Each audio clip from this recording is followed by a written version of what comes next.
Assalamu alaikum warahmatullahi wabarakatuh. Kabajamtootaa fi jaallatamtoota hordoftoota haadha kootu akkam jirtu fayyaa keessanii annagaa fuudha galata rabbii bakka jiraattanii akkasumas warroonni haaraa taatanii yookaan immoo sabiskiraabiin goone kutaa fi amantiidhaan gandaan waliin qoodinaatii sabiskiraab godhaa isiniin jechuun barbaada. Yuutuubiin kun yuutuuba gargaarsa haadholii keenya humna qabne fayyaa hin qabne beela'anii fi waan nyaataniif waan dhuganii hin qabne ittiin gargaara jedheetin bane waan ta'eef viidiyoon kun akkas hin dabbaru nan beeka akkas hin ittiin tolle nan beeka waan ta'eef adaraa keessan itti banaati hojii keessan deemaa hojjedhaa sa'aatii haala kaa'u isiniin jechuun barbaada. Amma seera yuutuubii guutuutti har'a mata dureen kiyya qabadhee dhufee akkuma argaa jirtanidha.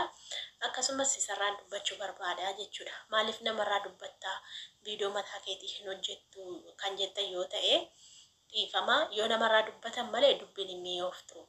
Viidiyoo mataa kiyyaa dhuunfaa kiyyaa deemee hojjechuuf immoo bootaan taa'umsaallee naaf hin mijatu.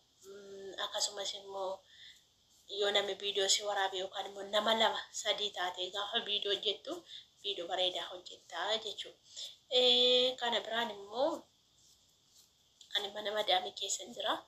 Haa ta'u ijoollee walitti sinnuu akkasumas immoo ijoolleen xiqqoo rabbi garaa namaa laaffises viidiyoo kana waan inni ilaalu jedhee yaaduufini hojjedhaa jechuudha. Kanaaf jennaan hundumti keessanii yoo isinitti balleesse dhiifama naaf godhaa isiniin jechuun barbaada.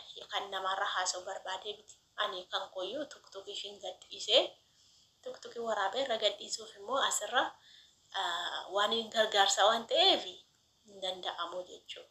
Xiqqoollee gaafa inni guddate seera yuutuubii guutellee yeroo tokko yoon keessa make malee hin maku jechuudha. Maaliif kun kan hiyyeessotaati waan ta'eef hiyyeessa waan ittiin gargaaruu barbaaduu fi balleessuun barbaadu jechuudha. Kanaaf warroonni amma ammaatti sabiskiraayib gootanii nafaana taatanii hedduu tokko galatooma ulfaadha. Wallaahi rabbiin jasaa keessan isiniif haa kaffalu waan yaaddanii waan itti yaadanii otoo beekini namoonni viidiyoo kana daawwatanii laayik gootanii rabbiin inni hundumaa danda'u yaadaaf muraada keessan isiniif haa guutu isiniin jechuun barbaada. Ijoolleen kiristaanaas waaqayyoon isinitti amantanii uumaan keessanii waan isin yaaddanii waan isin feetanii rabbiin itti isiniif haa guutu isiniin jechuun barbaada.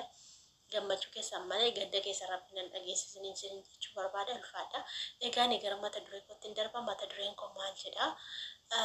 Waa'ee Saayidoo fi Ayyuurraan dubbachuu dhufe jechuudha. Kaleessa dheengaddaa zalgii akka inni godhatuuf eegaa jirra. Saayidoon zalgii godhataa sanbata miillanaatti jenneetu hundumti keenya iyyuu kan eegaa jirru jechuudha. Kanumti arraba isaatiin dubbatee jechuudha. Har'a immoo kunoo mucaa hiriyaa isaatii yookaan immoo goddanyaa isaa wajjin wal lolee jira jechuudha sababii Ayyuu irratti. Kuni duraanis piraankii ta'ee piraankii miti ta'e wanta nu galee tokko illee hin qabu jechuudha. Maaliif yoo dhugaa ta'e hedduu nama dabbara. Otuu Sumayyaan hin eeyyaminii fi fuuchuun isaa otuu jaartiin isaa hangafaan eeyyamanii fuuchuun hin danda'amu jechuudha. Qabeenya gamii yoo qabaate iyyuu shariyaadha. Shariyaa eessaa baratta isin ijoolleen musliimaadha. Shariyaadha haa fuudhu. Shariyaan ikkoo yoo haata mana hangafaa si eeyyamtee qabeenya tirfii qabaattee birrii lama yoo qabaatte birrii tokko ishee dhalaatte birrii tokko immoo ishee kana laatte bakka qixxeetti yoo laaltedha shariyaan kan si ajaju malee afur fuudhi jennaani akka barbaadde afur fuudhuu miti jechuudha. Kanaaf jennaani yoo fuudhe hokkee rakkoon qabu karaa seera qabeessan haa fuudhu rakkina hin qabu. Nama of danda'ee jiraachifatudha waan ta'eef hojii isin hojjetata waan ta'eef haa fuudhu rakkoon qabu. Fuudhuunsaa rakkina hin qabu. Iyyamamee fi jira waan ta'eef fuuchuunsaa rakkoon qabu. Akkaataa jireenyaatii fi akkaataa ilmaansaa ishee biyya Arabaatti dhiisetu xiqqoo nama gaddisiisa. Isheen achitti dhiise asii durbaa wajjin akka barbaade ta'uu akka barbaade bakka shirri giddii taphatu isheen mana keessatti mucaa ishee qabattee ijoollee ishee lamman qabattee guddisaa jirti. Ijoollee Yamanii namni hin beeku malee hedduu rakkoo guddaa keessa jiru jechuudha. Dhugaa rabbii hedduu dalagaan illee akka biyya kanaa miti jechuudha. Akka Suudii miti birrii isaanillee xiqqoodha yoo dalaganii homaa waan waa'ee baaftuu fi miti isheen immoo yuutuubii irraan jiraatti jechuudha Sumayyaanii. Kanaaf ani osoo wal lolanii zalgiin isaanii hafe hedduun tokko natti tola. Maaf Sumayyaa waan isheen jaallatte haati mana hangafaa akkoo si fuusisuu hin dandeessi. Haati mana hangafaa si fuusifti iyyuu. Ilaalladhu kan barbaade ilaalladhu jettee siif ilaaltee siif haasoftee si fuusifti iyyuu. Warra keenya durii ilaalame warra keenya durii ilaala. Amma fakkeenyaaf abbaan kee afur fuudhe. Abbaan kiyyayyuu afur fuudhe jechuudha. Shariyaa eeggate afur fuudhe. Garuu haadha monootii hangafaatu fuusise dhugaa rabbii. Haadha manaa hangafaa seettaantu fuusifte seetta ilaalanii fi akkaataa ishee waa hundumaa ilaalanii fuusisan jechuudha. Kanaaf jennaani haati manaa hangafaayyuu si ilaalte si fuusisuu hin dandeessi akka amantaa keenyaatti jechuudha. Kanaafuu ani fuuchuun isaa rakkoo hin qabu. Ishee achitti gatee otoo isheen boo'aa jirtu, otoo ishee yuutuubiin irratti gubuu fi paaspoortii fi imeelii qayyaraa naan jedhaa jira Sayidoon jette bakka yeroo hunda qeeqasa hallolasaa otoo isheen dubbattu haa fuudhu maashaallah jettu. Ijoolleen keenya maali? Attamitti tassaabdu? Sirriitti tassaabaa laalaa malee sirriitti yaada laalaa. Maashaallah maal jechuudha maashaallah jechuudha? Isheen iyyamtee fi gammachuudhaan fuuchaa jira amma ijoollee isaa gaddisiisee haadha manaa isaa gaddisiisee biyyarumaa keessatti hambiseeti kan inni fuuchaa jiru joo. Kanaaf amma immoo hafee jira yoo hafee jira jedhee mata duree barreeffatee dhufee jira. Kanaan duras ana akka piraankii ta'e ittiin fudhadha malee dhugaan itti fakkaatu piraankiidha. Mucayyoonis akkuma argitanii tiktookirra nama hojjetudha. Piraankiin itti fakkaata. Durumaan iyyuu dhugaa miti piraankiidha. Amma akkatti uummataan piraankiidha jedhan dhabaniitu sadee kana uummatan yookaan immoo yaada kana fidanii dubbii kana akkas godhanii jechuudha. Sijammar mucichi jaalallee kootii jedheetu piraankii gochisiise miti Sayidoo. Amma akkamittiin namni akkamittiin jaalallee isaa piraankii gochisiisa? Erga godhee piraankii namtire. Isheen otuu isa jaallattu attamitti Sayidoodhaan sin jaalladha jetti. Hin jettu bar otuu isa jaallattu amma inni jaalallee koo piraankii godhii jedheeni Sayidoo wajjin wal mari'atanii gurbaan sun piraankii godhanii jechuudha. Amma kaasee cidee beegala galtoo immoo piraankii taateetti piraankii si gooneedhe isheen gurbaa sana jaallatti Sayidoo fiyyuu shin jettu malee sila. Osuma ta'eeyyuu immoo amma dhugaa walitti immoo wayyalaama. Isintu kijibaa malee kijibduu miti isin tazzalanii kijibduu malee.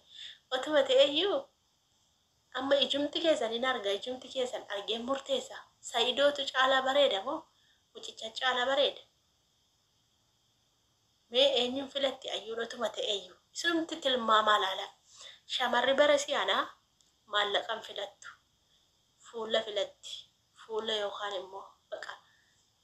Ni jiraamti istaayilii kan namatti tolu jira miti. Kanaaf jennaan kana filatti malee maallaqa maaliidha? No. Isini fagal dubbiin nu warra nu galee taasisaa jira bar. Kanaaf jennaani sobadha. Piraankiidha silumayyuu piraankiidha. Sayidoon kanaan godhu pirankii yuutuubiitti hin dalagachuu fi haa dalagatu yuutuubiitti haa dalagatu. Viidiyoo maqulqullinaa akkasii waraabuun isaayyuu namatti tola jechuudha. Viidiyoo bareedaa waraabaa. Akkasitti qindeessee fidee nu biraan ga'uun hedduu bareeda. Warroota soddaa irratti hawwaa turre. Warra hormaa jala deemnee ilaalla. Amma kan isaa jalan dabarsinu ni ilaalla. Gaarii isa ta'uu badaa isa ta'uu ni ilaalla jechuudha. Garuu yeroo kana warri soddaa piraankii hojjetu mitire. Isaan piraankii hojjetu bar. Sobanii wal gombisanii, sobanii shaqalaa fidanii, sobanii walii kanii, sobanii maal jedhanii hojjetu. Jala deemnee ilaalla abbo nutti abbo. Nutti toleetu deemnee dhannee ilaalla jechuudha. Amma kana nuuf fidan haa galatoomani.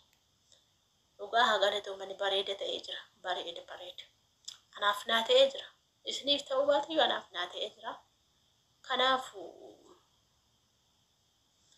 xiqqoo yaada keessa gashee jira akkaataatti piraankii kana xumuranii maalirraa akka godhanii xiqqoo yaada keessa gashee jira. Rabbi sinaa gargaaru sinin jechuun barbaada. Kana dubbachuu dhufee dhiifama naa godhaa yoo balleesse immoo iqirtaa arguu biyyaallee. Dhiifama naa godhaa nan arrabsinaa koomeetii jalatti namni tokko nama arrabsitu ani. Isin hin arrabsu bakka isiniif hin qabu. Kaayyoon yuutuubii kana kaayyoo nama guddisuuti malee nama xiqqeessuu nama loluu miti.